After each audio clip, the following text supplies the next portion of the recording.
Hello friends, welcome to my YouTube channel. आज हम लोग सीटेट का 6 फरवरी 2022 का ईवीएस का पेपर सॉल्व करेंगे।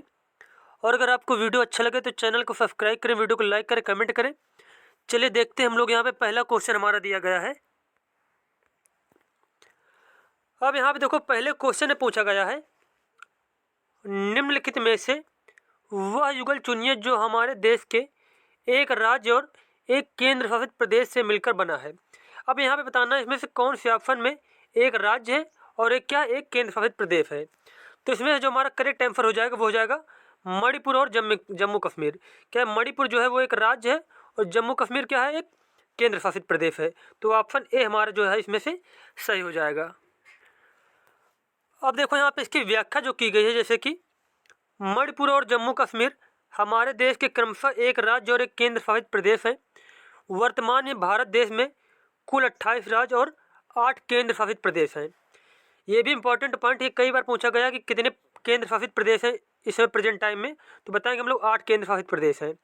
उसके बाद नेक्स्ट वेरी इंपॉर्टेंट पॉइंट हमारा यहाँ पे, केंद्र सरकार द्वारा दादर नागर हवेली तथा दमन एवं दीव का विलय करके एक केंद्र शासित प्रदेश बनाने के लिए दादर नागर हवेली और दमन दीव केंद्र शासित प्रदेशों का विलय विधेयक 2019 के द्वारा किया गया। और यहाँ पे एक पॉइंट देखो, ये नोट करना है, जो दादरा नगर हवेली और दमन एवं दीव ये क्या गए, ये दोनों एक हो गए। पहले दोनों क्या थे, अलग अलग थे। और इसकी कैपिटल जो बनाई गई है, राजधानी बनाया गया है दमन को। ये भी आप लोगों को याद रखना है। अगला क्वेश्चन यहाँ पे दिया गया है, भारत के 3 समुद्र तटवर्ती राज्य हैं। तो यहाँ बताना कि 3 जो है समुद्र से लगे हुए कौन से राज्य हैं। तो इसमें से जो है सारे ऑप्शन क्या है, इसमें से ये सारे ऑप्शन गलत दिए गए हैं। इसमें से सीटेट जो है सीबीएसई ने क्या किया था, 1 नंबर सभी को दिया था। अब यहाँ पे देखो जो इसकी व्याख्या की गई वो हम देखते हैं यहाँ पे। अब यहाँ पे देखो बताया गया है, भारत एक प्रायद्वीपीय देश है। कैसा देश है, प्रायद्वीपीय देश है। ये भी पॉइंट आप लोगों को नोट रखना है, जो 3 ओर से समुद्र से घिरा है। इसके पूर्व में बंगाल की खाड़ी, पश्चिम में अरब सागर तथा दक्षिण में हिंद महासागर है। भारत के 9 राज्य समुद्र तटवर्ती राज्य हैं, जिसमें से गुजरात है हमारा, महाराष्ट्र, उसके बाद अगला गोवा है, कर्नाटक, केरल, तमिलनाडु, आंध्र प्रदेश, ओडिशा और पश्चिम बंगाल। ये सारे जो स्टेट है, ये सारे जो है समुद्र से लगे हुए हैं। कई बार क्वेश्चन ये ही पूछा गया है कि जो है भारत के समुद्री रेखा से जुड़े हुए कितने राज्य हैं। तो बताएंगे हम लोग 9 राज्य। कितने राज्य हैं, 9 राज्य हैं। उसके बाद नेक्स्ट क्वेश्चन हमारा है, अगला क्वेश्चन यहाँ पे पूछा गया है, मध्य प्रदेश के 3 निकटवर्ती राज्य हैं। जो मध्य प्रदेश की सीमा से लगे हुए 3 उसके सबसे नज़दीकी राज्य कौन कौन से हैं। तो इसमें से सही आंसर हो जाएगा गुजरात, महाराष्ट्र और छत्तीसगढ़। ये तीनों जो है सबसे नज़दीक हैं मध्य प्रदेश के। अब देखो यहाँ पे जो महत्वपूर्ण पॉइंट कुछ दिए गए हैं, जैसे कि मध्य प्रदेश का गठन 1 नवंबर 1956 को हुआ था। इसका नाम भारत के मध्य में स्थित होने के कारण मध्य प्रदेश पड़ा। मध्य प्रदेश की राजधानी भोपाल है। मध्य प्रदेश के 5 पड़ोसी राज्य हैं। कौन कौन से, उत्तर प्रदेश, राजस्थान, गुजरात, महाराष्ट्र और छत्तीसगढ़।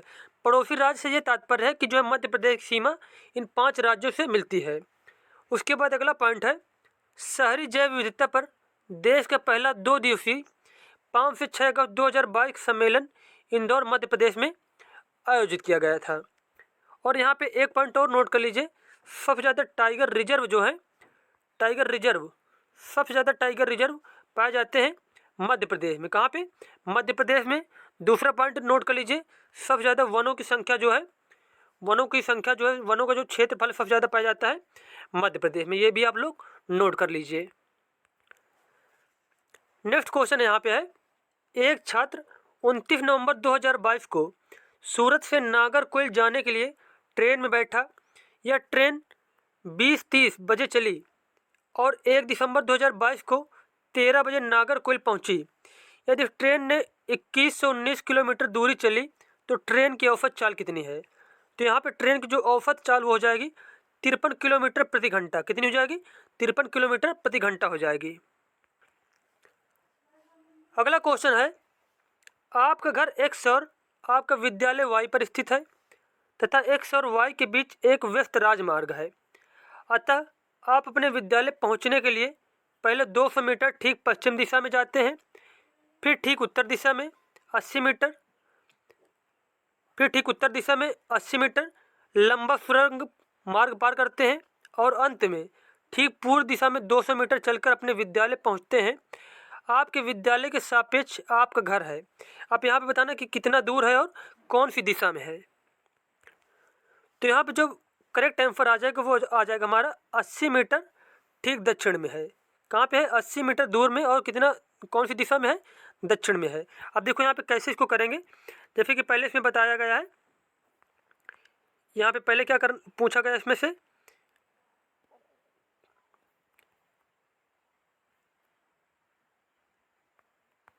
अब देखो यहाँ पे बताया है कि आपने विद्यालय पहुँचने के लिए 200 मीटर ठीक पश्चिम दिशा में जाते हैं। तो यहाँ पे चलेंगे हम लोग। ये यहाँ पे देखो बताया गया है, ये जो विद्यालय है। अब देखो यहाँ पे जो घर से यहाँ पे घर है इसका, फिर क्या करता है 200 मीटर पश्चिम दिशा में जाते हैं। देखो ऐसे डायरेक्शन इसमें होती है, ये होती है ईस्ट और ये होता है वेस्ट, ये होता है नॉर्थ और ये होता है साउथ।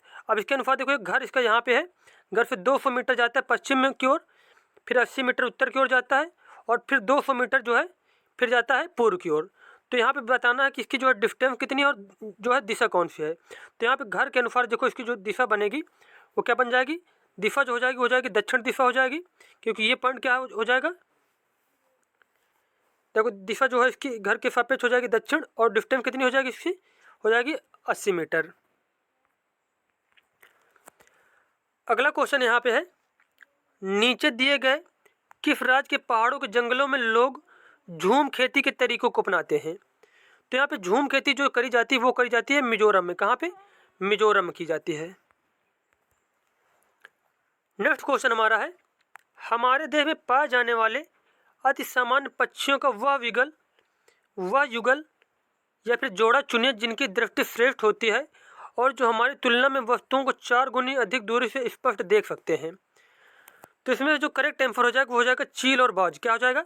चील और बाज जो है जो मनुष्य से 4 गुनी ज़्यादा जो है दूरी को देख सकते हैं।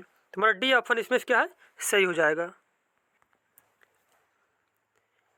अगला क्वेश्चन हमारा यहाँ पे है, मच्छरों द्वारा होने वाले या फिर फैलने वाले 2 रोगों का समुच्चय चुनिए। यहाँ पे बताना कि इनमें से कौन से रोग हैं जो मच्छरों के द्वारा फैलते हैं। तो इसका आंसर हो जाएगा डेंगू और चिकनगुनिया।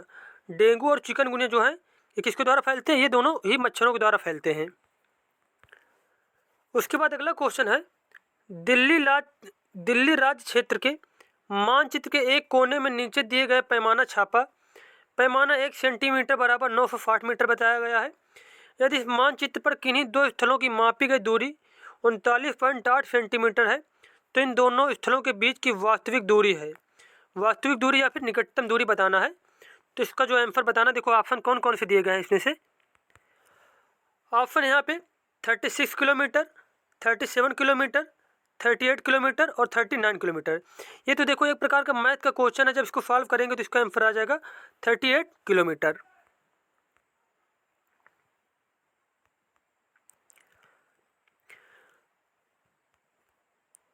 अगला क्वेश्चन यहाँ पे है, पहाड़ी क्षेत्र की किसी लड़की ने अपने राज्य के अधिकांश घरों के बारे में निम्नलिखित विवरण दिया। जैसे कि हमारे यहाँ वर्षा बहुत होती है और हिमपात भी होता है। जब ठंड अधिक हो जाती है तब धूप में बैठना अच्छा लगता है। हमारे घर पत्थर अथवा लकड़ी से बनाए जाते हैं। हमारे घरों की छतें ढालू होती हैं। यह राज्य होना चाहिए। अब इसमें पूछा गया कि एक लड़की थी, वो ये सारी विशेषता बताती है अपने राज्य के जो है घरों के बारे में। अब यहाँ पे बताना कि करेक्ट आंसर कौन सा होगा, हिमाचल प्रदेश, असम, बिहार या फिर लद्दाख। तो इसका जो करेक्ट आंसर हो जाएगा वो हो जाएगा हमारा, यहाँ पे जो सही आंसर है वो हो जाएगा हिमाचल प्रदेश। क्या हो जाएगा? हिमाचल प्रदेश हो जाएगा। क्या यहाँ पे वर्षा भी बहुत होती है और हिमपात भी होता है। जब ठंड अधिक हो जाती है तब धूप में बैठना अच्छा लगता है। हमारे घर पत्थर अथवा लकड़ी से बनाए जाते हैं, मतलब जो हिमाचल प्रदेश में घर बनाए जाते हैं पत्थर अथवा लकड़ी से बनाए जाते हैं और घरों की छतें क्या होती हैं? ढालू होती हैं। तो ये सारे पॉइंट जो बताए गए हैं ये सारे बताए गए हिमाचल प्रदेश के घरों के बारे में। नेक्स्ट क्वेश्चन है यहाँ पे, डल झील हमारे देश का एक प्रसिद्ध पर्यटन स्थल है। इस झील में हाउस बोट है जिनमें लोग या फिर पर्यटक रहना पसंद करते हैं, वे शिकारा में बैठकर चप्पू चलाना चाहते हैं। यह झील जिस शहर में स्थित है वह शहर है। तो यहाँ पे जो करेक्ट आंसर हो जाएगा वो हो जाएगा श्रीनगर में। यह झील कहाँ पे है? यह झील जो है श्रीनगर में है, जहाँ पे शिकारा में बैठकर लोग चप्पू चलाना चाहते हैं। तो इसका करेक्ट आंसर हो जाएगा श्रीनगर। अगला क्वेश्चन यहाँ पे दिया गया है, मच्छर प्रायः हमें परेशान करते हैं, अंधेरे में भी वे हमें ढूंढ सकते हैं।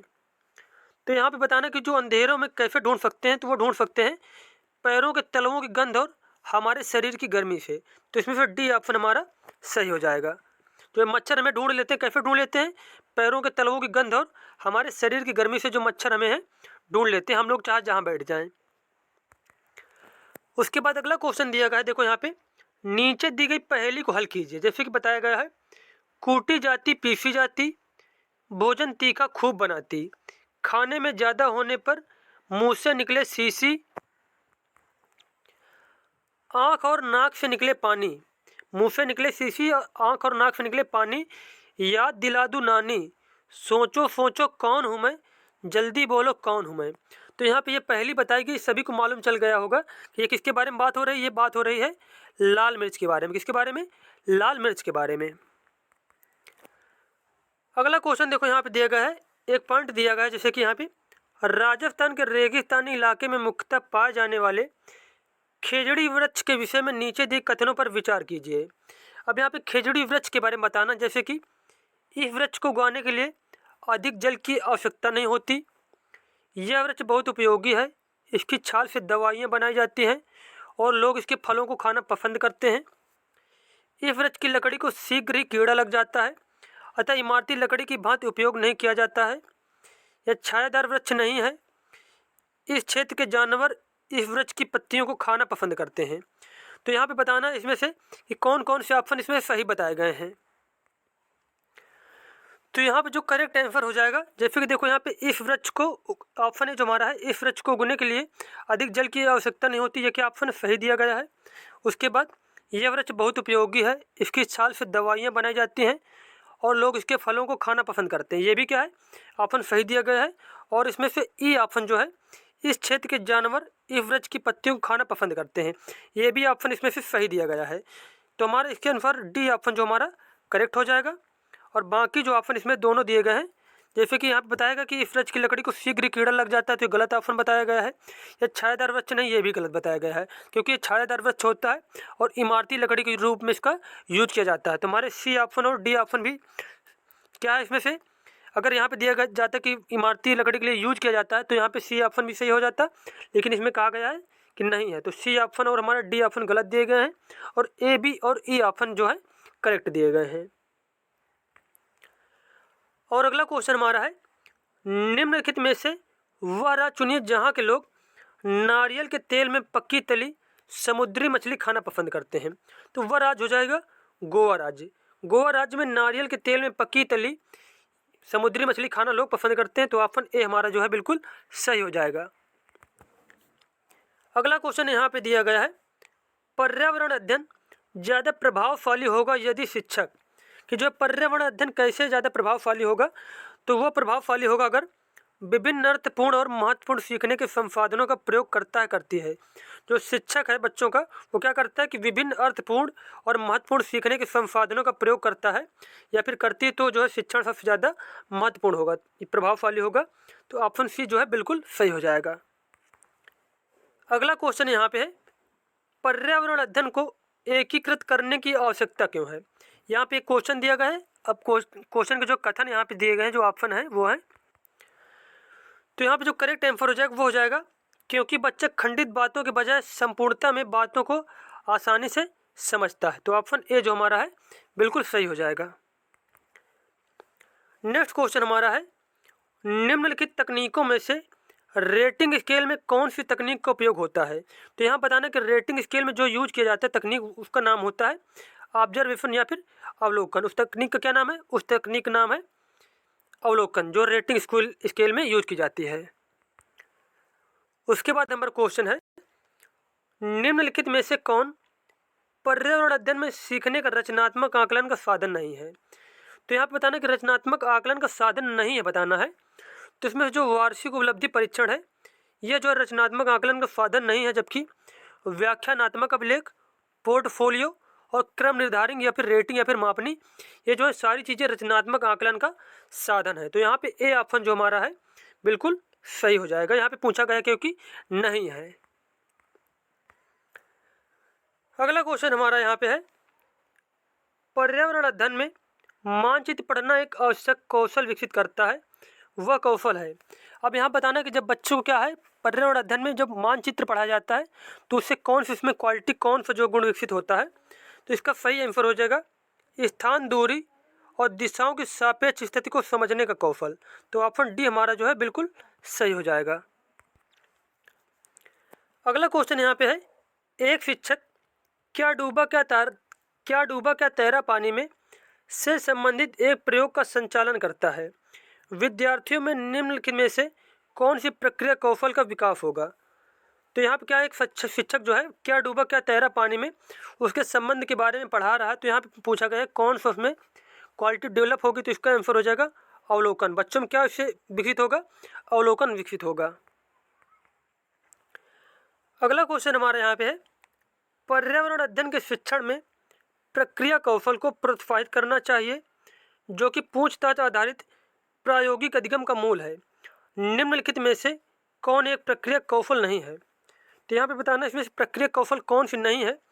अवलोकन देखो प्रक्रिया कौशल के अंतर्गत आता है, निष्कर्ष निकालना भी आता है, पूर्वानुमान करना भी आता है, लेकिन जो सी ऑप्शन जो दिया गया है निर्धारित करना जो है यह प्रक्रिया कौशल के अंतर्गत नहीं आता है। तो इसका सी ऑप्शन जो है सही हो जाएगा।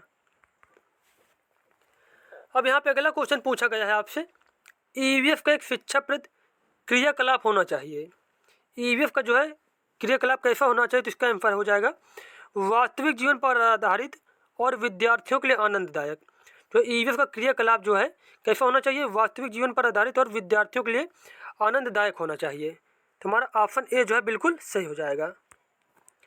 अगला क्वेश्चन है 24 नंबर, क्रियाकलाप आधारित अधिगम के अभ्यास में सम्मिलित निम्नलिखित चरणों को सही क्रम में व्यवस्थित कीजिए।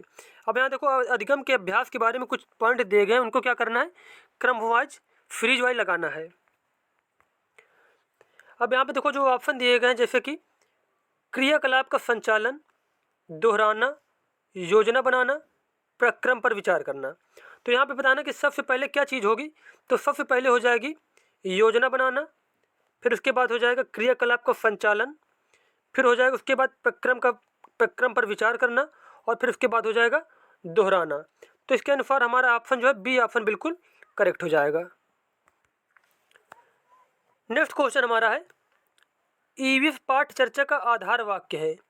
ईवीएस पाठ चर्चा का जो आधार वाक्य है वो है सामाजिक रचनावाद सिद्धांत। क्या है, सामाजिक रचनावाद सिद्धांत। अगला क्वेश्चन है 26 नंबर, ईवीएस के शिक्षण अधिगम में प्रयोजना प्रक्रम लाभकारी है क्योंकि। जो है पर्यावरण जब पढ़ाया जाता है तो इसमें से जो प्रयोजना प्रक्रम है यह किस प्रकार लाभकारी है। तो इसका आंसर हो जाएगा यह कार्यानुभव एवं अभिसारी चिंतन के अवसर प्रदान करता है। जो प्रयोजना प्रक्रम क्या करता है, कार्यानुभव जो कार्य होता है उसका अनुभव और अभिसारी चिंतन के अवसर प्रदान करता है, इसलिए यह लाभकारी है। तो ऑप्शन डी हमारा जो है सही हो जाएगा। उसके बाद अगला क्वेश्चन हमारा है, यहाँ पे बताना है समस्या समाधान में सम्मिलित निहित चरणों को सही क्रम में व्यवस्थित कीजिए। जैसे कि समस्या समाधान में कौन कौन से चरण जो हैं उनको क्या करना है, व्यवस्थित करना है। कि सर जैसे पहले क्या होगा, पहले इसमें ऑप्शन जो दिया गया है, जैसे समस्या को परिभाषित कीजिए, क्रिया के लिए संभावित योजना पर चर्चा कीजिए, परिणाम का मूल्यांकन कीजिए, समस्या का विश्लेषण कीजिए। तो यहाँ पे जो सबसे पहले क्या होगा, समस्या को परिभाषित कीजिए। पहले क्या करना है, समस्या को बताना कि समस्या क्या है, ठीक है। फिर उसके बाद क्या करेंगे, समस्या का विश्लेषण एनालाइज करेंगे समस्या को। उसके बाद फिर क्या करेंगे, फिर इसमें से जो है समस्या का विश्लेषण के बाद हम लोग करेंगे परिणाम का मूल्यांकन करेंगे। क्या करेंगे, सॉरी यहाँ पे परिणाम तो बाद में आएगा ना यहाँ पे। तो देखो सबसे फिर उसके बाद क्या करेंगे, क्रिया के लिए संभावित योजना पर चर्चा करेंगे। सबसे पहले देखो यहाँ पे होगा समस्या को परिभाषित करेंगे, ये ऑप्शन सबसे पहले हो जाएगा। फिर समस्या का विश्लेषण एनालाइज करेंगे और उसके बाद क्रिया के लिए संभावित योजना पर चर्चा करेंगे और फिर उसके बाद परिणाम का मूल्यांकन करेंगे। तो इसके अनुसार हमारा ऑप्शन ए जो है बिल्कुल सही हो जाएगा, ADBC। उसके बाद नेक्स्ट क्वेश्चन हमारा है EVS में, यहाँ पे अगला क्वेश्चन है देखो, EVS में निम्नलिखित में से अधिगम के सामुदायिक संसाधनों के उदाहरण कौन से हैं? संसाधनों का सही जो है समूह चुने। तो यहाँ पे हमें बताना कि जो है सामुदायिक संसाधनों के उदाहरण इनमें से कौन से हैं। तो इसमें से सामुदायिक संसाधनों के जो उदाहरण है वो हो जाएगा हमारे यहाँ पे, अब यहाँ पे देखो बताना सामुदायिक संसाधनों के बारे में। तो सामुदायिक संसाधन इसमें से जो हो जाएंगे वो हो जाएगा जैसे कि बढ़ई जो है, दुकानदार, शिक्षक और माता पिता।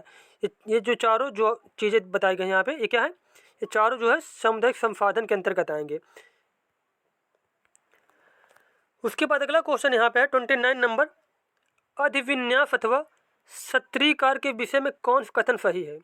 अधिविन्यास अथवा सत्रीकार के विषय में कौन सा कथन सही है? तो इसका करेक्ट आंसर हो जाएगा अधिविन्यास जो है, अधिविन्यास स्वयं के विचारों का निर्माण और उन्हें स्पष्ट करने में मदद करते हैं। अधिविन्यास क्या करते हैं? स्वयं के विचारों का निर्माण और उन्हें स्पष्ट करने में मदद करते हैं। और यहाँ पे 30 नंबर और उसके बाद 30 नंबर और यहाँ पे लास्ट क्वेश्चन दिया गया है जैसे कि यदि आपको ज्ञात हो जाए कि आपकी कक्षा के कई विद्यार्थी बहुत होनहार और बुद्धिमान हैं, तब आप ऐसे विद्यार्थियों को कैसे पढ़ाएंगे? क्या किसी शिक्षक को मालूम चल जाए कि जो है उसके छात्र जो है कोई छात्र जो है बहुत ज़्यादा बुद्धिमान है, बहुत ज़्यादा इंटेलिजेंट है, तो उसे कैसे पढ़ाएंगे? तो उसका आंसर हो जाएगा उन्हें समृद्ध पाठ चर्चा का उपयोग कर पढ़ाया जाएगा। कैसे पढ़ाया जाएगा? उन्हें समृद्ध पाठ चर्चा का उपयोग करके पढ़ाया जाएगा। तो यहाँ पे हमारे जो 6 फरवरी 2023 का जो EVS का पेपर था वो सारे क्वेश्चन कंप्लीट हो गए। मिलते हैं नेक्स्ट वीडियो में। धन्यवाद।